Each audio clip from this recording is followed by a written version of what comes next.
কচি সবকটা। মা গো মা, আজকে একটু লুকোবার জায়গা দিও। ওই যে বাইরে সাইরেন বাজছিল, ওটা আমারই খোঁজে। তুমি তো সবই জানো মা, আর কোথায় লুকাবো বলো? তোমার কাছেই তো আসি সবই বলতে, মনটা হালকা হবে দেখে। ওই যে রাস্তার মোড়ে, যে রেশন দোকানটা দেখতে পাচ্ছ, ভিড় হয়েছে। চালের বদলে কাপড় দিচ্ছে বলে সমস্ত লোক চিৎকার করছে। ঠিক ওই জায়গায় একটা দারোগা এসে আমার ছেলের কলার ধরলো। আমার ছেলেটা শুধু স্লোগান দিচ্ছিল। ঠিক তখনই ওই দারোগা আমার ছেলের পিঠে ও মানুষের মতো লাঠির বাড়ি মারতেই লাগলো। আমি মা হয়ে কি তামাশা দেখবো? না মা না, তোমার দিব্যি বলছি, একেবারে পাখির মতো ঝাঁপিয়ে পড়ে ওই দারোগার হাতে এমন ভাবে কামড়েছে বেটা, সারা জীবন মনে রাখবে। রাষ্ট্রের অঙ্গে আঘাত নাকি বড় অপরাধ? তাহলে আমার ছেলের অঙ্গে যে রক্ত ঝরালো সেটা কি চল? মা তুমি বলবে, সুমতি তুই কত ধার্মিক ছিলি, তোর মুখে এসব কথা মানায় না। কিন্তু মা, তুমিও তো অন্যায়ের সময় হাতে খড়গ তুলে নিয়েছিল। কিন্তু আমি, মনে আছে মা, এই সিঁড়িতে বসে 20 বছর আগে আমি প্রথম সিঁদুর পড়েছিলাম। তখন আমার মনে হয়েছিল এই ঘরটা আলো করে আমি একটা লক্ষ্মী আসছি। আমার স্বামী বিপ্লবী অমল আমাকে বলেছিল প্রথম রাতে, সুমতি আমরা নতুন সমাজ করব। সমাজ গড়া হলো, আমি হয়ে উঠলাম ওই কারখানার ঘানি টানার একটা মেশিন, আর ঘরের একটু বাসন মাজার চাকরানি। কিন্তু মা তুমি তো সবই জানো তুমি। আর ওই যে দেখতে পাচ্ছ মা, দেখো মা, দেখে যাও, এই একটু বাসন মাজার আমি একটা চাকরানি মা, আমি চাকরানি।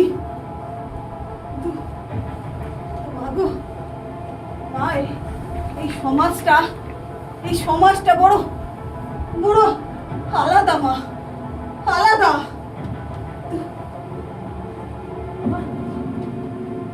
আবার মনে হয় ওরা আসছে, আবার মনে হয় ওরা আসছে।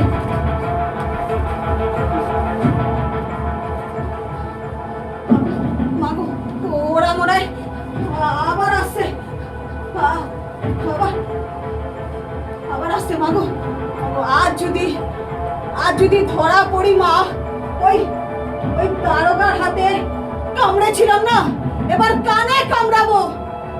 আর যদি বেঁচে ফিরি, তাহলে কাল থেকে ওই মিছিলের পেছনে নয়, একেবারে সামনে এগিয়ে যাব। মাগো আশীর্বাদ করো মা, আশীর্বাদ করো। এই সাধারণ সুমতি যেন অসাধারণ হয়ে নিজের মতো করে বাঁচতে পারে। রোজ এই একটানা লড়াই। সুমতি একদিন ঘরে ফিরল।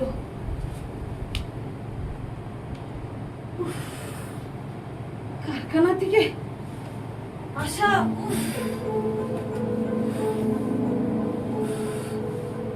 এগুলো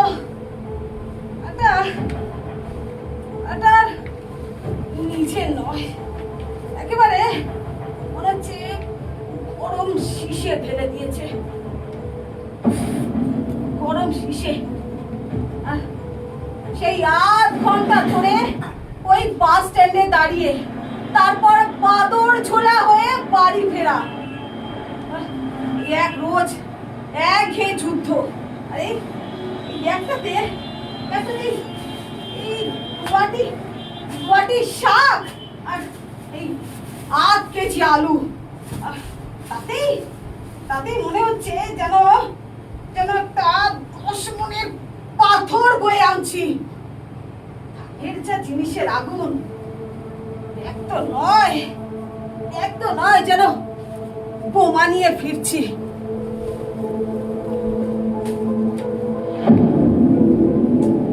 ঘরটার কি ছিঁড়ি দেখো, ঘরটার কি ছিঁড়ি। হ্যাঁ, কি করে রেখেছে। এখানে মানুষ থাকে না, কতগুলো জানোয়ার থাকে। অমল, অমল, ভেতর থেকে কোনো আওয়াজ আসছে না, কি করে আসবে? বিপ্লবী অমল ওই মোড়ের মাথায় চায়ের দোকানে বসে যে লেকচার দিচ্ছে আমেরিকার বিপ্লব দিয়ে। আচ্ছা, গ্যাসের দাম কেন এত বাড়লো আপনারা বলতে পারেন? হ্যাঁ, হরমুজ প্রণালী থেকে কেন জাহাজ ছাড়লো না? কিন্তু ঘরের বিপ্লব একা সুমতির দায়।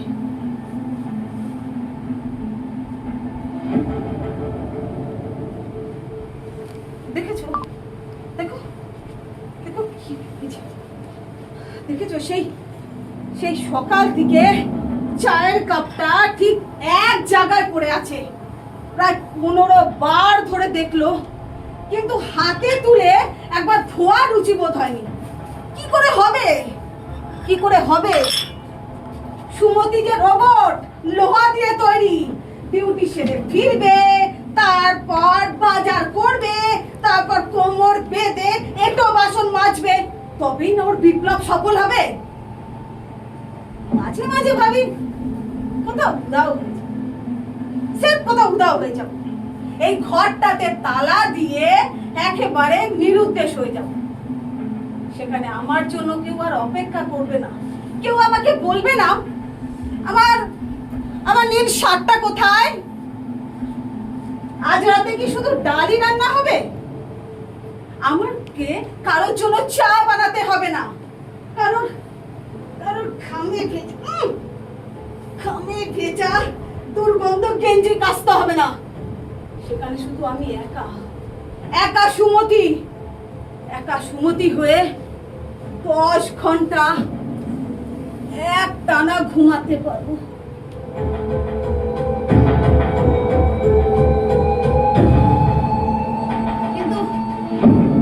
কিন্তু আমি জানি আমি কোথাও যাব না। কাল সকালে যখন ওই কারখানার সাইরেন বাজবে, তখন আমি ওই তপ্ত লোহার সামনে গিয়ে আমি দাঁড়িয়ে থাকবো। এই সংসারটা তো আমার কাঁধে। আর ওই যে লোকটা সাম্যবাদের যে লেকচার দেয়, সে ঘরের মধ্যে একটা প্রাচীন জমিদার। সে মনে করে মেয়ে হওয়া মানে এই শরীরে বিলিয়ে দেওয়া রক্ত, ঘাম আর চোখের জল।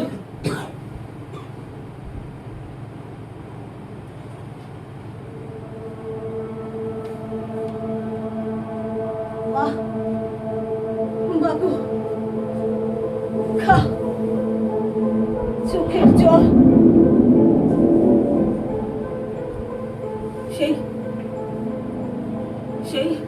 সেই রাতটার কথা আজও আমার মনে পড়ে। সেটা মনে পড়লে আমার পিঠের শীতদাঁড়াটা কেমন ঠান্ডা হয়ে যায়। কারখানার ডবল শিফট ছিল। আমি ভাবলাম মাসকাবারির বাজারের টাকাটা উঠে আসবে। প্রায় 11টা কি 11:30। চারিদিকটা কেমন থমথমে, রাস্তার আলোগুলো টিম টিম করে চলছে। আমি দ্রুত হাঁটতে লাগলাম। আমি আমার ছেলের কথা ভাবলাম, আমি আমার ঘরের কথা ভাবলাম। হঠাৎ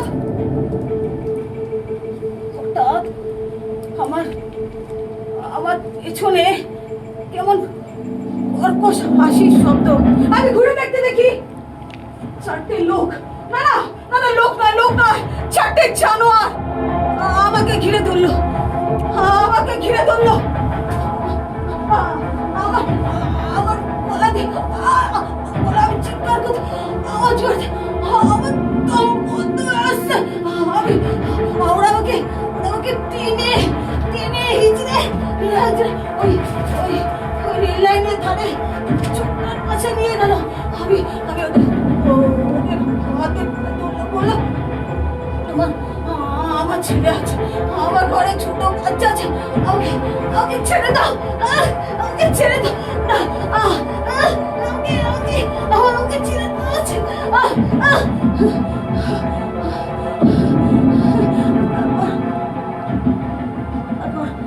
তারপর কয়েক ঘন্টা আমি আমি ওই ওই আকাশের তারাগুলো দেখছিলাম। এক সময় আমার শরীরের সমস্ত ব্যথা অসাড় হয়ে পড়েছিল। ওরা যখন আমাকে ফেলে চলে গেছিল, আমি একটা মাংসের পিণ্ড হয়ে পড়েছিলাম। কারখানার সাইরেন বাজতে আমি বুঝলাম এই তো ভোর হচ্ছে।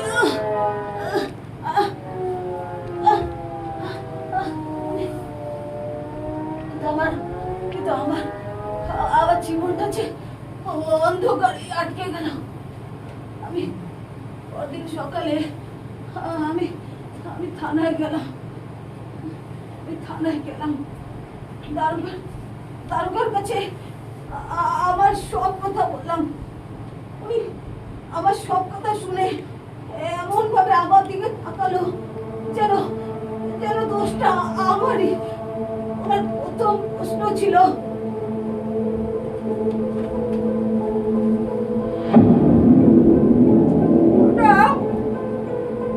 আপনার সব কথা আমি শুনলাম, আপনারা রাস্তায় একা কি করছিলেন? আর গায়ের আঁচলটা ঠিক মতো ছিল না কেন? আমি দেখলাম পাড়ায় রাস্তার মোড়ে আমাকে নিয়ে জটলা হচ্ছে, আমার বিচার বসছে। ওরা বলছে সুমতির জোরে কথা বলে, সুমতির চাল চলন ভালো না। ওরা ভেবেছিল আমি আমি আমি ভয়ে ভয়ে চুপ হয়ে যাই। আমি লজ্জায় ঘরে ফিরি। কিন্তু কেন? লজ্জা তো তাদের পাওয়া উচিত যারা এই অন্যায়টা হতে দিল। আমি আর কারো দয়া চাই না। ওরা ভেবেছিল আমাকে ভেঙে পুড়িয়ে দেবে। কিন্তু যে মাটি পুড়ে শক্ত ইটের মতো পরিণত হয়, তাকে ভাঙা কি অত সহজ? আমি আর কারোর দয়া চাই না। আমি এখন নিজের অধিকার নিজে পেতে চাই। এই যে আমার শরীরে যে নীলচে দাগগুলো এখন আমার লড়াইয়ের তিলক। তোমরা আমাকে অশুদ্ধ বলো, যে আগুন পুড়িয়ে ছাই করে দেয় তাকে অশুদ্ধ বলা কারো সাহস আছে?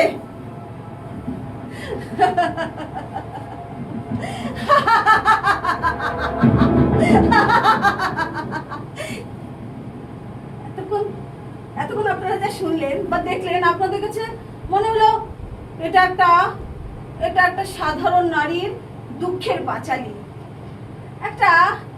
একটা সাধারণ নারী বেচারি সুমতি। কিন্তু থামুন আপনারা, আপনাদের দয়া আমি চাই না। আপনাদের করুণা বা দয়ার জন্য আমি সেই পাত্রী হতে আসিনি। আমি এসেছি আমার হিসেব বুঝে নিতে।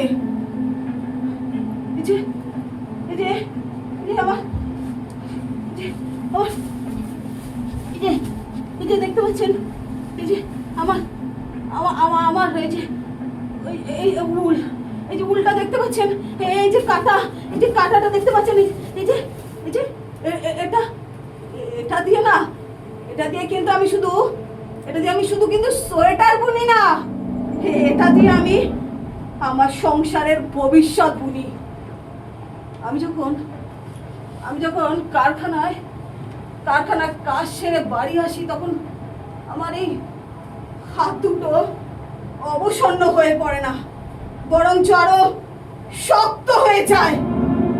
আমি জানি এই সমাজটা দাঁড়িয়ে আছে আমার মতো হাজার হাজার সুমতির হাড় ভাঙা খাটুনির ওপর।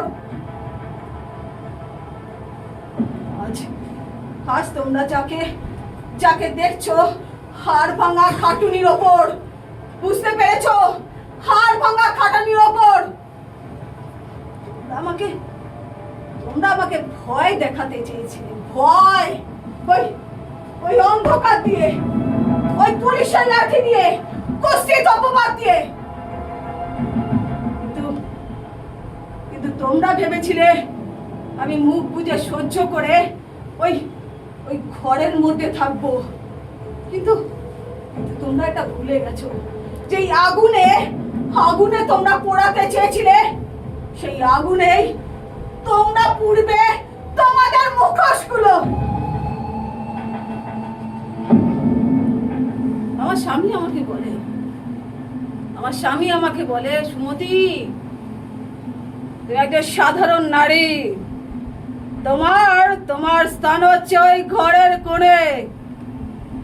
কিন্তু আজ তাকে বলে এসেছি, এই সংসারটা শুধু আমার একা নয়। আজ থেকে আমি আর কারোর ছায়ায় বাঁচবো না, কারোর ছায়ায় বাঁচবো না। ওই যে দেখছো, ওই যে আওয়াজ হচ্ছে, ওই যে মিছিলের আওয়াজ, ওই যে মিছিলের আওয়াজ, শোনো তোমরা, মিছিলের আওয়াজ।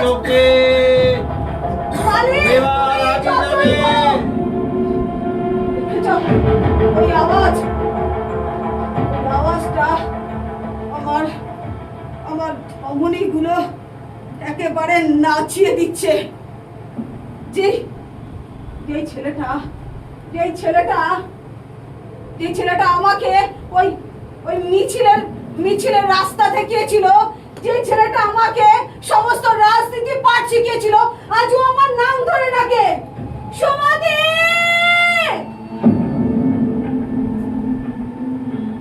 আমি আর ওই মিছিলের পেছনে হাঁটবো না, একেবারে সামনে এগিয়ে যাব।